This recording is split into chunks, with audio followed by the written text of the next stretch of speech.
Hi y'all, Carlin here at May Blossom Design. Today I'm throwing a couple tumblers, some bubble tumblers, I guess you could call them. And I thought, why not do a little tutorial on how I make them. So here it goes. I already wedged these balls of clay. They're 1.25 pounds of clay. This is the Plainsman coffee clay. I'm painfully slow at wedging, so we're not going to film that. But yeah, here we go. So smash it down. I always create a little seal so that it's easier so it doesn't slide off or come off when I go to throw. So now I have my wheel at full speed and I just start to cone.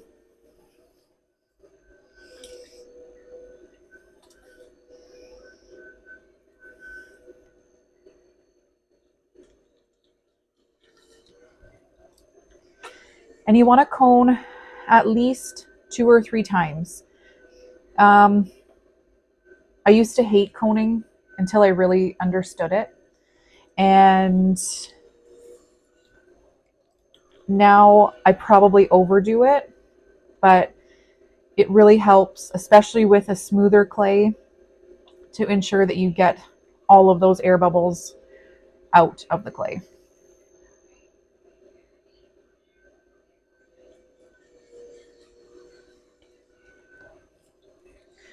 So then I karate chop it down to as wide as I want my base.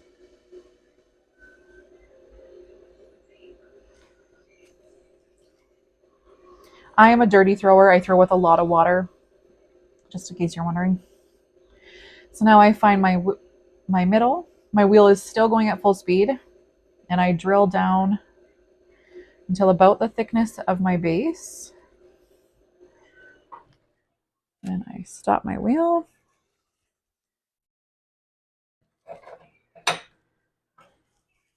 I don't always do this, but for the sake of the video, I'm going to show how deep I keep my base.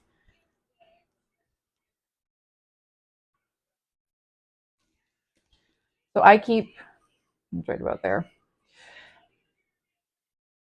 Right about there. I keep quite a thick base. I don't use a bat, obviously, as you can see.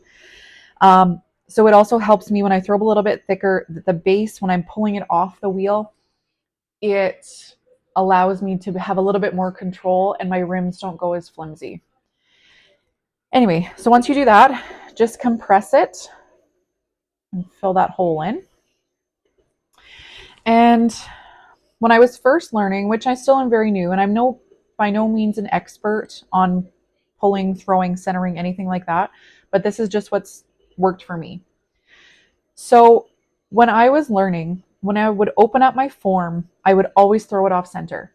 So now I've learned that if I anchor my elbow into my hip, just like when I'm trying to center, and I put my hand on the edge where I want to pull, and I use my fingers that I'm going to pull, and I pull into my palm, not into the open space, it allows me to control how well and how far I can open the form, and I don't ever pull it off center anymore.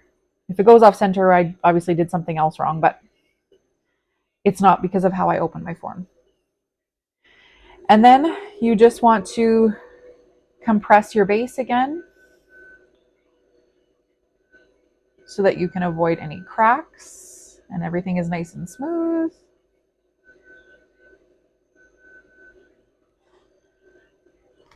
Then I slow down my wheel. I throw with a sponge. Lots of people don't. I do. It's just the way that I learned. So that's just how I will show how I do it. So then slowly pull up your walls.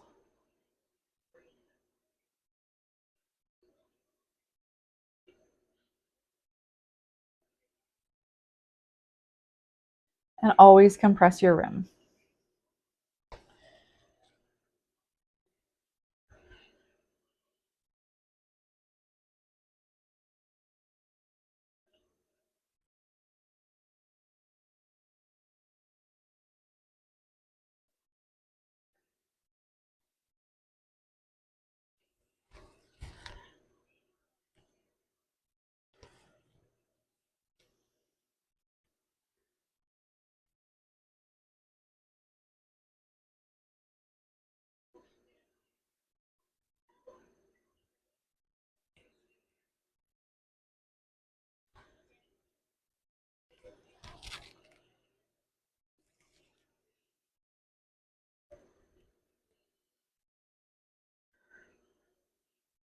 And when you're pulling up your walls, you just want to try to be as even as possible.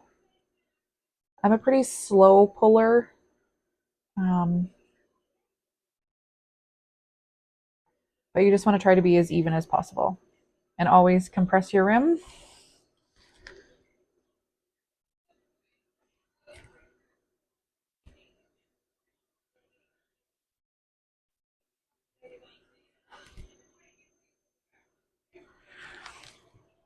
So then I just want to measure.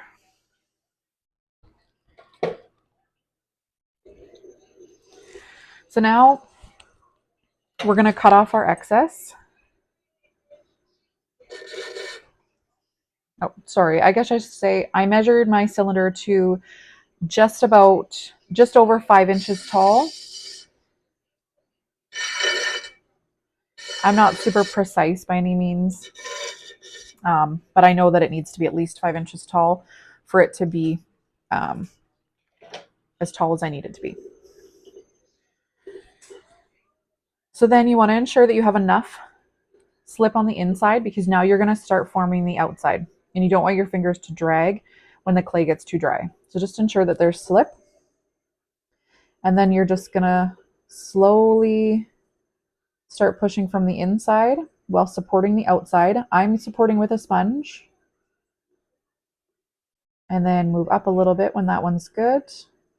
Create your second bubble, and then create your third bubble. And you can always go in again. So like, I don't like the way the bottom bubble looks, so I'm going to go in again and just open it out a little bit more.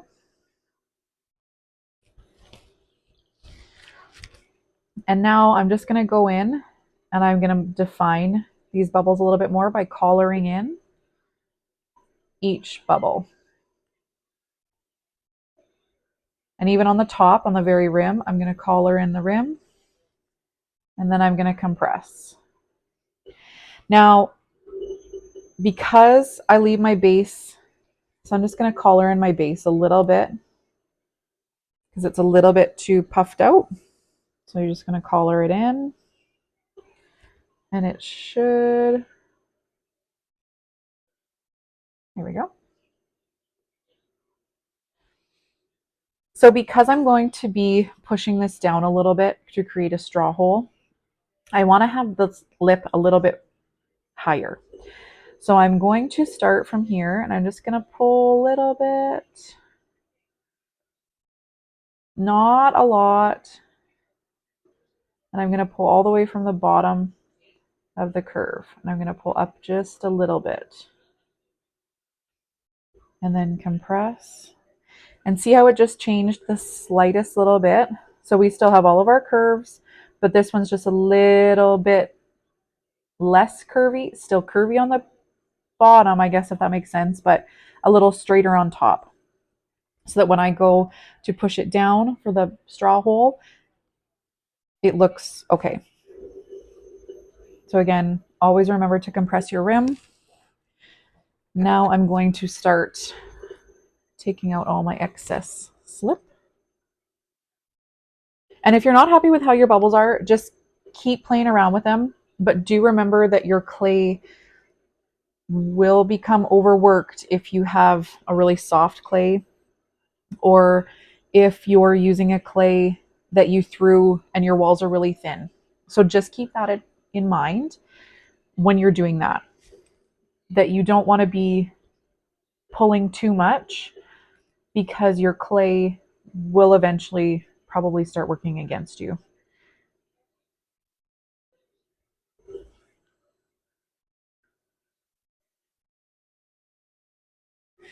So once you remove all that, then I like to just take a rib and just try to take off as much slip as I can without altering the shape.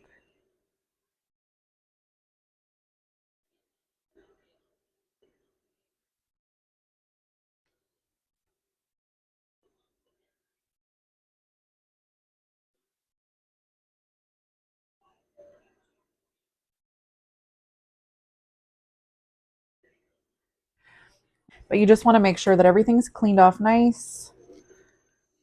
so that it's going to dry evenly. And then I just go with a sponge, make sure everything's smooth.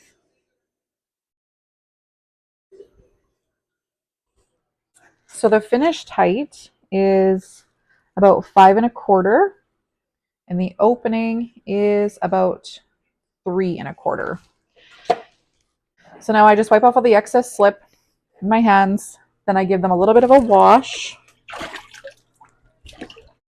So now when you're making the little thumb hole, I like to take my 2 thumbs, and you don't want to push it right in because then you're going to make it look wonky. So I like to take my 2 thumbs, and this might not be the greatest angle, but I'm going to do my best. So you take your 2 thumbs, and I kind of push in and up at the same time. So kind of like that. So you push in and kind of up. And you're not distorting the rim too much, but you're doing it enough so that you can create a space for where your straw is going to go, but your rim isn't too distorted. And then I don't touch that. Plus, you also keep the curve right here. Let's see if I can turn it a little bit. So yeah, so you can put your straw hole right in here. Your rim isn't too distorted because it's going to be a little distorted. But then you can put your straw, you keep your curves,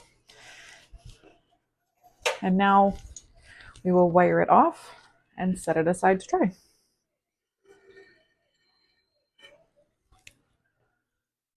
So you wire it off your base.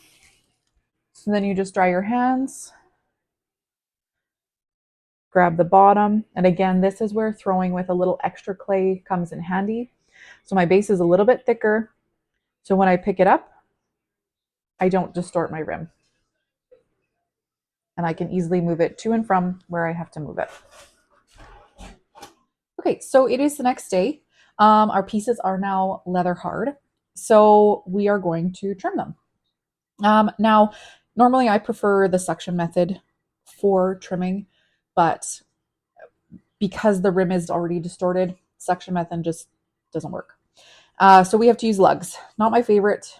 I find it makes things really difficult to trim, but it is what it is. It's what we have to work with. So first you want to center your piece just like always. Well, that worked out really good. Then you want to take your lugs and just place them all around. You want to place them as securely as you can without distorting the rim in places that you didn't want it to be distorted. So just ensure that it's stuck good to both your piece and the wheel. And use as many or as little as you like. I try to use as many as I try to attach it as best I can. And then I also do put one, inside here because it just helps keep everything tight.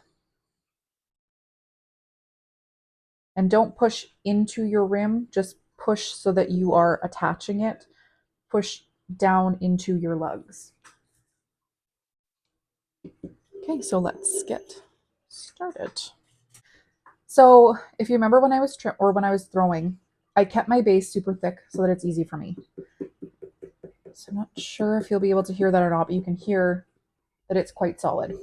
So I'm just going to go ahead and start with the base. I always like to keep my hand that's not trimming nearby in case my piece does fly off so that I can possibly save it. And then you just want to trim off all the excess around the base.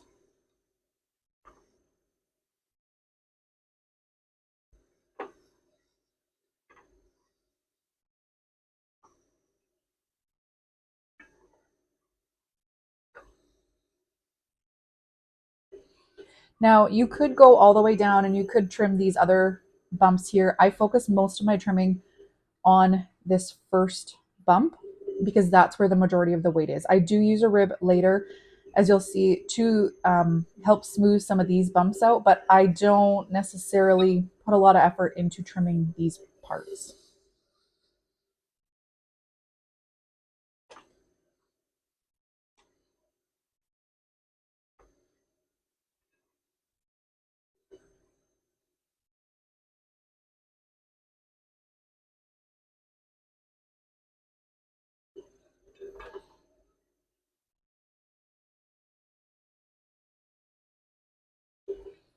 So when you're trimming, you always want to double check your base. The hollower it sounds, the closer you are to a too thin base. So if it starts to sound really hollow, you best stop because you will have a hole in your piece right quick.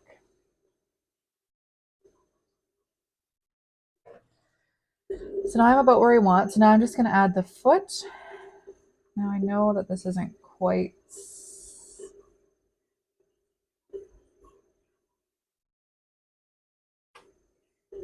I'll come back and fix that.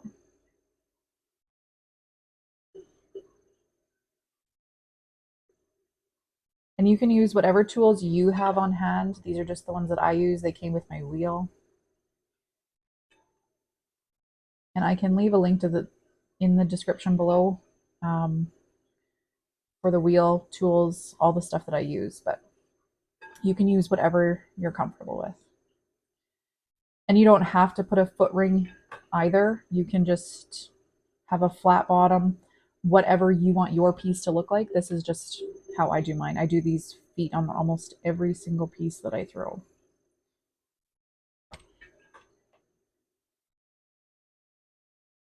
And again, now can you, I don't know if you can hear that it's a little bit hollower. I know that I need to stop.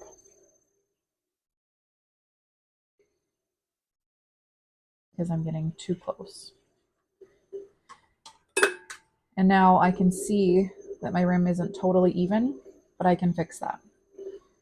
Because I know that my outside's not totally even either. So if I hold my thumb and my tool with my wheel going, it only is going to touch where it needs to, where it's higher than, and then I just follow it down.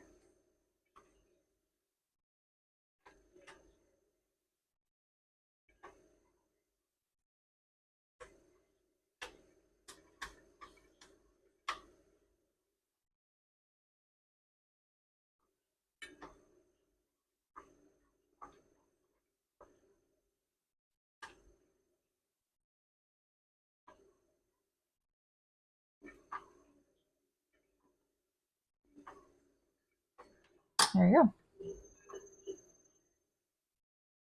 And now you can see my rim is much more even, much more symmetrical.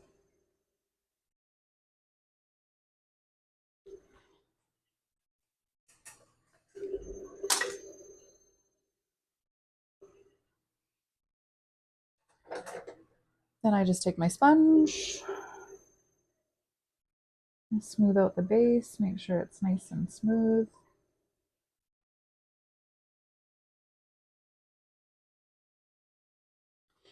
And then lastly, I just take a smooth rib and I start at the bottom. Now you have to be careful because a rib will also mark up your piece and you don't want that either. So I just firmly press while I'm keeping a tight hold on my piece.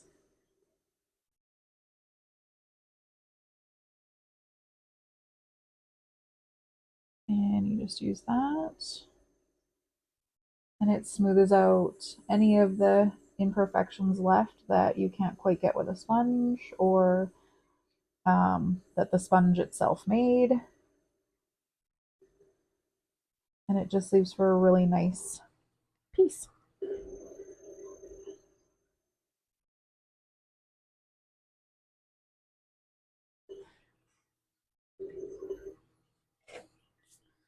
Then you're going to take your legs off because you're done.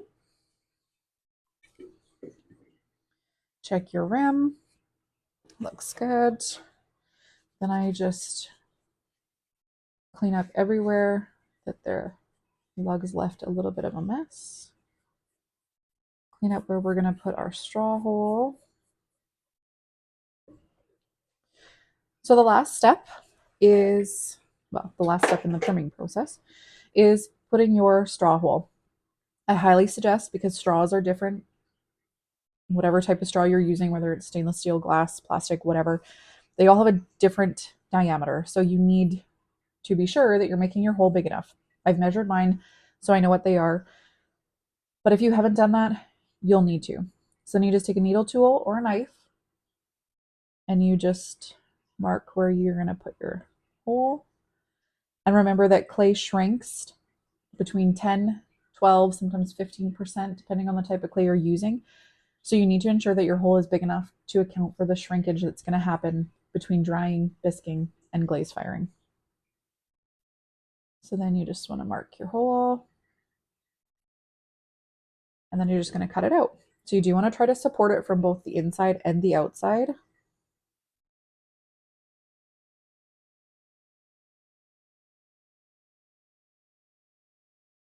It should just pop right out.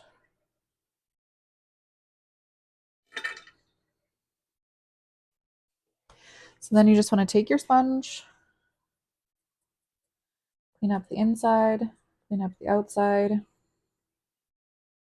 and then clean the little hole itself so it's nice and smooth.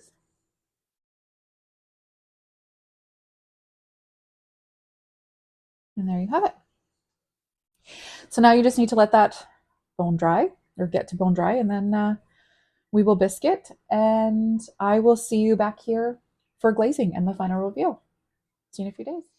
Okay, so I definitely forgot to film glazing our tumbler. Oops. I'm getting better at this video thing, I promise. But anyway, here is our tumbler. I think she turned out beautifully. It was fired to cone 6 in my little kiln. And what I did was I did 2 coats of lavender mist, Mako's lavender mist. And then I did 2 coats of blue rutile, or rutile, however you like to pronounce it, on the on top of that. And then I did light flux on the top quite heavily. And then I did a second line of light flux underneath all the way around. And yeah, I fired it to cone 6 and it came out beautifully. The drips and the pooling, and I think it just looks really great. I'm really happy with it. And put your straw back and you have a cute little summer cup or spring cup or winter or whenever you want to use it. It's so cute and I'm so happy with how they turned out. If you've made one, let me know, or if you plan on making one, let me know that too. And if you've listened to me ramble on and do this tutorial the whole time, then please consider liking and subscribing. And yeah, let me know how I did. Was my tutorial okay? What can I improve on? Yeah, let me know. Thanks for watching, guys, and I will see you in the next video. Bye.